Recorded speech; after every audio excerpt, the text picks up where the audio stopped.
Então, pessoal, continuando, é, a gente vai falar agora então das soluções aí, né, das soluções possíveis, plausíveis aí pra gente poder é, continuar com esse solo, né, continuar gerando esse solo, um solo fértil e continuar mantendo aí as qualidades ou aumentar as qualidades dele. Das soluções possíveis temos curva de nível, terraceamento e a rotação de cultura, que foi uma que eu expliquei para vocês agora há pouco. Mas a gente vai ver uma por uma. Essas curvas, essas aqui são exemplos de curvas de nível. Acho que vocês já devem ter visto muito isso daí quando vocês vão viajar e passar. Vocês estão viajando, espero que vocês não estejam dormindo. E vocês percebam, um dia que vocês puderem fazer uma viagem, não agora, pelo amor de Deus, mas o dia que vocês puderem fazer uma viagem, vocês vão reparar aí que a maioria das plantações elas são nessas formas de curvas de nível. Uma parte mais clara, uma parte mais escura. E depende muito do modo como que você vai ver. Você vai ver alguns lugares mais altos, mais baixos, um lugar que planta, outro que não. Geralmente tem uma montanha não, tem um levantadinho de terra ali para poder dividir esse terreno, né, e assim por diante, não deixar que a água passe, principalmente plantação de café. Enfim. É,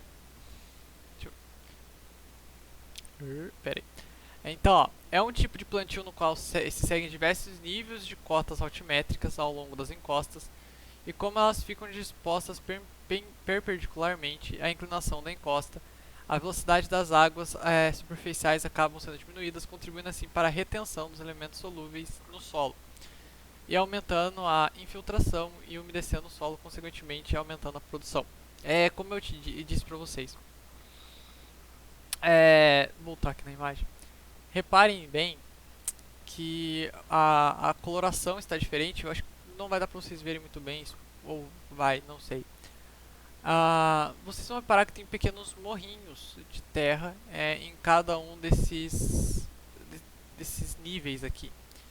Esses morrinhos de terra, eles funcionam basicamente para reter a água que vai cair ali. Afinal, eles estão essa curva de nível, quer dizer que existem níveis mais altos, mais baixos. Então eles vão caindo ali, né? E a água vai cair ali, ela vai reter ali naquele lugar, não deixando ela deixar ela corrida e destruindo todo o solo, fazendo erosão do solo. Então ela vai ficar ali naquele pedaço, depois ela vai infiltrar e ir pro outro e assim por diante. Então isso dá uma produção maior, uma qualidade melhor do solo. O terraceamento é esse modelo que a gente está vendo aqui, né? Reparem que parece uma escada e é o modelo que a gente vai estudar no que vem, né? Que os incas usavam muito aqui na Cordilheira dos Andes. Eles faziam esse modelo de terraceamento, né? De fazer essas plantações, esses terraços, né? Nessas partes aqui, né? E aqui que eles faziam as plantações deles.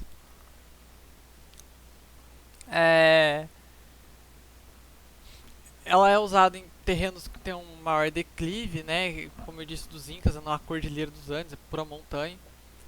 A função desse terraço é de reduzir o comprimento da rampa ou a área que continua por onde é o escoamento de águas de chuvas, e com isso diminuir a velocidade do escoamento de água também. Então imaginem só se isso daqui fosse um terreno liso. Então a velocidade que a água ia descer aqui e chegar, vamos supor, aqui onde estava a plantação é muito maior. E a destruição seria, tipo, ia destruir toda a plantação que está aqui. Mas com esses degraus, né, com esses níveis aqui, ela vai descendo de uma por uma, vai retendo essa água e passando tanto por baixo da terra,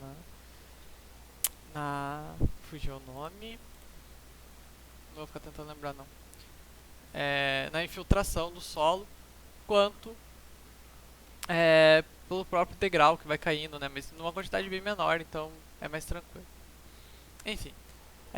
Temos então para finalizar a rotação da terra, né? Pode ser de diferentes tipos de plantio, pode ser com aquele jeitinho que eu falei para vocês.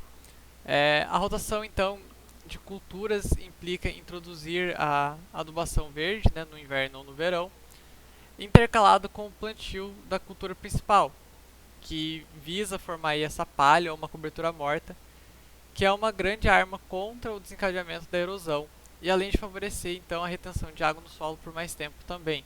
Deixa eu ver se tem mais uma foto. Não. Então, basicamente, pessoal, é o seguinte: nessa área que vocês estão vendo, existem vários tipos de plantação, várias coisas que foram plantadas. E a função é, se deixasse esse espaço aqui livre, ia gerar uma erosão do solo.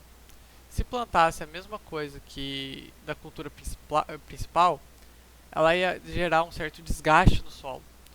Então eles têm esse hábito de fazer essa rotação de culturas, fazer vários tipos de culturas em determinados locais do terreno, porque determinadas plantas elas enriquecem mais o solo, outras, enquanto outras estão desfazendo do próprio solo. Então é feita essa rotação aí entre elas para não estragar tanto assim o solo, ok? Vamos continuar.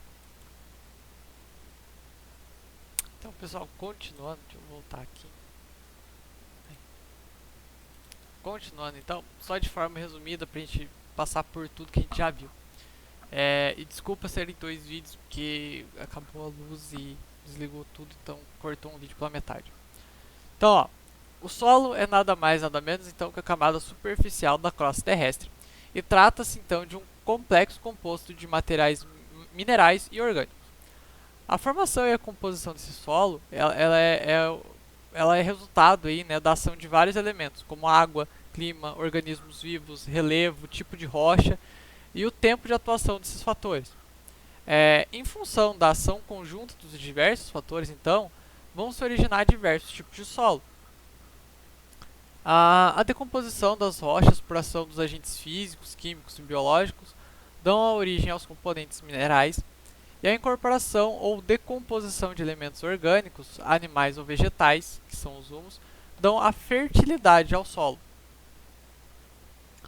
A classificação desse solo ela é feita então com relação à cor dele. A maior parte então dos solos podem ser agrupados de 3 tipos de solos, que foi o que a gente falou. Os avermelhados e amarelos, que vão indicar então a forte presença do óxido de ferro. Os escuros, onde vão indicar a forte presença de materiais orgânicos. E os claros, que indicam a fraca presença ou a ausência desses materiais orgânicos. A textura do solo, elas são classificadas de um jeito diferente. Elas são classificadas em 3 modos. O arenoso, onde vai reter pouca água e nutrientes, porém vai possuir grandes poros, facilitando o escoamento dessa água. O argiloso, que é o solo que retém uma maior quantidade de água e nutrientes, como cálcio, potássio e ferro. E o orgânico, que é composto de materiais orgânicos em processo de decomposição, além da areia e da argila. Então, nisso a gente vai ter aí esse solos orgânicos e inorgânicos, né? Então, o solo orgânico são compostos de materiais orgânicos, né, formados através da decomposição de vegetais, animais ou micro-organismos. O humus é responsável pela fertilidade desse solo e é o nome dado à matéria orgânica de coloração escura, que fica depositada então nesse tipo de solo através das condições aeróbicas, ou seja, quando há presença de oxigênio, por exemplo, nos animais vertebrados e invertebrados. E por sua vez também temos a turfa, que é o nome dado à matéria orgânica formada de processos anaeróbicos, que ocorrem na ausência do oxigênio, por exemplo, em fungos ou bactérias. E esse solo então pode ser mais apropriado para o desenvolvimento de plantas, sendo muito utilizado então na agricultura. E já o solo inorgânico, ao contrário do solo orgânico, ele é inorgânico e formado então por matéria inorgânica, ou seja, os minerais ou os quais se formam sobretudo pela desagregação dessas rochas ao longo do tempo, né, seja pelo vento, chuva, alterações de temperatura e assim por diante. Esses elementos então chamados de colóides inorgânicas, né, os quais têm a função aí muito importante para a desintoxicação desse solo. Os principais minerais que vão surgir nesse tipo de solo vão ser o calcário, o quartzo, o mica, a argila, entre alguns outros.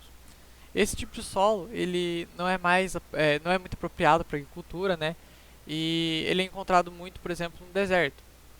Os compostos inorgânicos são mais abundantes que os compostos orgânicos, né? E ambos são importantes para o desenvolvimento e o equilíbrio, né, do ecossistema. E continuando, a gente tem aí então os solos também que fazem parte do Brasil, né? Os solos que são presentes aqui. Dos mais importantes temos o Massap, né? Que é um solo escuro, argiloso e orgânico. Ele é originado da desagregação e decomposição de rochas da gainese, e eles aparecem em um grande trecho do Nordeste brasileiro e na região chamada Zona da Mata, onde mais ou menos aí até o século XV, XVI, era feita a cultivação da cana-de-açúcar nesse solo, porque ela se adapta muito bem a esse solo. E daí a gente vai ter também a terra roxa, né, que é um solo avermelhado e vulcânico. Ele é originado pela decomposição do basalto. Ele aparece muito no oeste do estado de São Paulo e no norte do Paraná, exatamente onde nós estamos. Ele é excelente para agricultura e desde o século passado ele é utilizado para a produção de café. É como eu disse para vocês agora há pouco, né? Esse solo, essa terra roxa, ela é muito usada aqui ela é muito rica em nutrientes e sempre foi pela questão do café, né? Desde o século XX até agora a gente tem muita plantação de café. Hoje não tanto de café, tem mais soja. Mas enfim, são ambos aí que estão presentes. Essa terra roxa, ela não é roxa em si, ela é avermelhada. E ela é bem avermelhada geralmente por essa questão de ser parecido aí com a lava vulcânica, né?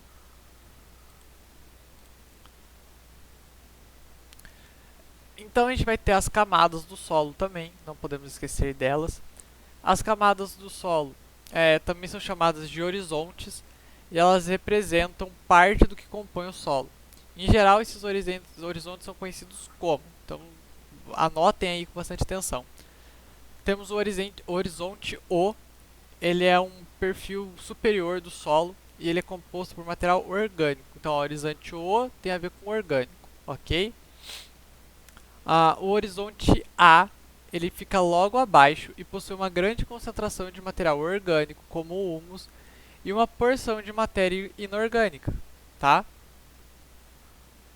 O horizonte B é uma zona de acumulação de material infiltrado no solo. O horizonte C são fragmentos desprendidos da rocha-mãe, que é aquela primeira rocha existente na face da Terra. E o horizonte R é a própria rocha-mãe. Então ela é a primeira rocha existente na formação de toda a Terra, da crosta terrestre.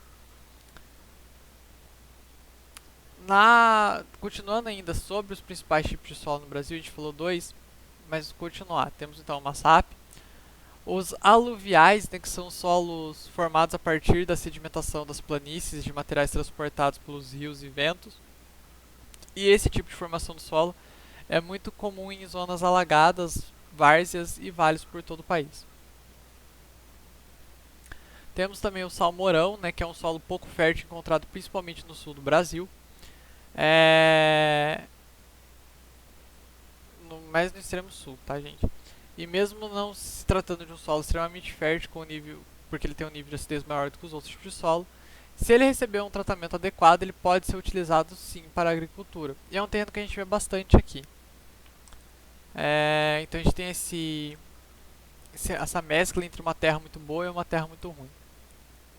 A terra roxa, que é a famosa terra vermelha, né, tanto que o apelido que a gente recebe aqui é pé vermelho, porque é uma terra onde quando tinha esse processo de desbravamento do Paraná e tudo mais, quando os paulistas do Oeste Paulista começam a vir pra cá, eles falam que o pessoal ficava com o pé vermelho, então surge esse apelido pé vermelho que ficou aí até hoje. O pessoal tira sarro, tem transportadoras que tem esse nome e são referentes aqui a essa região onde tem a terra vermelha. Bom, é isso por hoje. Continuamos aí na nossa próxima aulinha. E é isso, galera. Até mais.